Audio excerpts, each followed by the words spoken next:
नमस्कार। छत्तीसगढ़ का साप्ताहिक मौसम पूर्वानुमान का ये बुलेटिन आप देख रहे हैं न्यूज मीडिया मंच पर। मैं हूं देवेंद्र त्रिपाठी। दोस्तों, इसका लिंक आपको मौसम तक चैनल पर भी मिल जाएगा, पोस्ट में, कम्युनिटी पोस्ट में।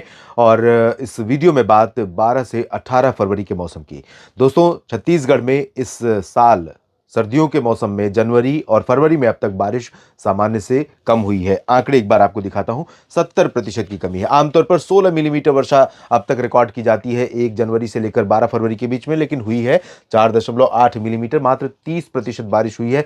70% की कमी यहां पर बनी हुई है। अब आपको एक आंकड़ा दिखाता हूं जो पिछले 24 घंटों में रिकॉर्ड किया गया है बारिश का छत्तीसगढ़ के ऊपर। अंबिकापुर में 8 मिलीमीटर बारिश हुई है। रायपुर में 7 मिलीमीटर बारिश रिकॉर्ड की गई है। इसके अलावा अगर नीचे की तरफ देखें तो बिलासपुर में 4, पेंड्रा रोड में 3 मिलीमीटर बारिश हुई है। तो इस तरह से कई जगहों पर बारिश रिकॉर्ड की गई है। लेकिन ये जो रिकॉर्ड के आंकड़े हैं उससे ज्यादा एक्सपीरियंस किया है आप लोगों ने। आपके कमेंट्स में पढ़ रहा था नेशनल वेदर बुलेटिन में, मौसम तक चैनल पर, जिसमें आपने बहुत जगहों पर लिखा है कि बारिश के कारण, ओलावृष्टि के कारण फसलों को बड़े पैमाने पर नुकसान पहुंचा है। तो इसका मुझे दुख है किसान भाइयों, क्योंकि मौसम की मार जो है वो आप ही हैं। किसान ही एक ऐसा वर्ग है जो सबसे ज्यादा सीधे तौर पर झेलता है, क्योंकि इससे किसानों की आजीविका पर सीधे मार पड़ती है, सीधे चोट पड़ती है। तो ओले गिरे हैं, हेल स्टॉर्म हुआ है जिससे फसलों को नुकसान पहुंचा है, और हवाओं के साथ बारिश हुई है। फसलें कई जगहों पर जमींदोज हो गई हैं, यानी जमीन पर लेट गई हैं। ऐसे में भी फसलों को नुकसान पहुंचेगा। उत्पादकता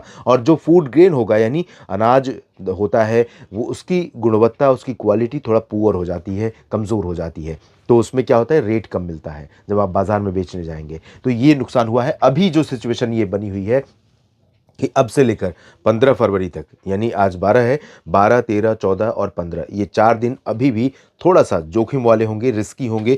रिस्की कहाँ से होंगे? रायपुर और बालोद, कांकेर से लेकर, कांकेर, धमतरी, गरियाबंद, महासमुंद, बालोद, राजनांदगांव, दुर्ग और रायपुर, बलौदाबाजार, भाटापारा, बेमेतरा, कबीरधाम, कवर्धा, मुंगेली और बिलासपुर, जांजगीर चांपा, रायगढ़, कोरबा, बिलासपुर, साथ ही साथ सरगुजा, बैकुंठपुर और सूरजपुर, बलरामपुर, जशपुर, अंबिकापुर, इन भागों में कुछ स्थानों पर वर्षा की संभावना बनी रहेगी इन 4 दिनों के दौरान। यहाँ पर बादल, कुछ बंगाल की खाड़ी से भी नमी आ रही है जो आप ये देख रहे हैं इस तरफ से, और पश्चिम से अरब सागर से भी नमी आ रही है, गुजरात और मध्य प्रदेश के रास्ते। तो ऐसे में यहाँ पर, क्योंकि गुजरात के ऊपर एक सर्कुलेशन है, चक्रवाती हवाओं का क्षेत्र है, घड़ी की सुइयों की विपरीत दिशा में वो घूम रहा है और वो नमी को यहाँ पर थ्रो कर रहा है। ऐसे में कुछ जगहों पर काफी तेज गर्जना वाले बादल बन सकते हैं, कुछ जगहों पर अच्छी बारिश दे सकते हैं। अच्छी मतलब क्वांटिटी वाइज मैं कह रहा हूँ, अच्छी हो सकता है कि आपके लिए वो अच्छी ना हो, नुकसान का कारण बने। यहाँ अच्छी से मेरा सिर्फ तात्पर्य ये है कि क्वांटिटी ज़्यादा हो सकती है।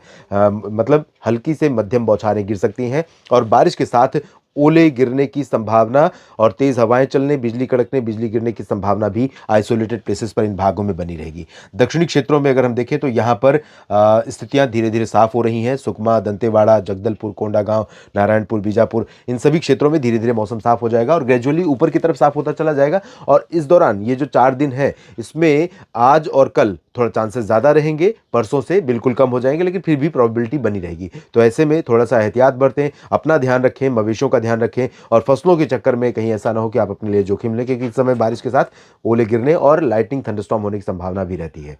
इसके बाद मौसम में तब्दीली आएगी। हवाओं के बदलने के कारण तापमान गिरेगा और फिर से एक बार सर्दी का प्रभाव अभी बढ़ेगा। तो फरवरी तक आप तैयार रहिए सर्दी से मुकाबला करने के लिए और इस तरह की मौसमी स्थितियों के लिए। आप सभी का बहुत बहुत धन्यवाद ये वीडियो पूरा देखने के लिए। जानकारियां ठीक लगे तो वीडियो को लाइक और शेयर जरूर कीजिए, और कमेंट बॉक्स में अपने क्षेत्र के मौसम और मेरे द्वारा दी गई जानकारियों के बारे में जरूर लिखिए।